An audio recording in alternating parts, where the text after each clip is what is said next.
Rome built something like an app store for Rome extensions. They call it Rome Depot, and it's here on the side menu.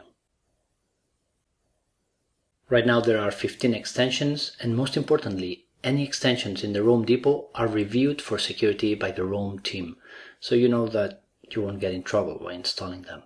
This is a great step to make installing Rome extensions way less hacky and way more user-friendly. I mean, for example, last month I highlighted this extension here, Bionic Text. This is a list of all of the things that you need to do to install it before Rome Depot. Right now, instead, you just press here. Done. Here we got it. Works perfect.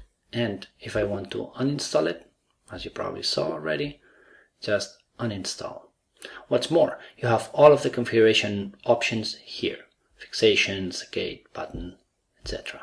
Before you had to go to a specific page, know what that page was, and all that. Another cool thing about the Rome Depot is that now instead of having to follow people on Twitter or find out about new extensions through my own videos, you can just browse here and find what you like. So that's it, and I'll see you on the next one.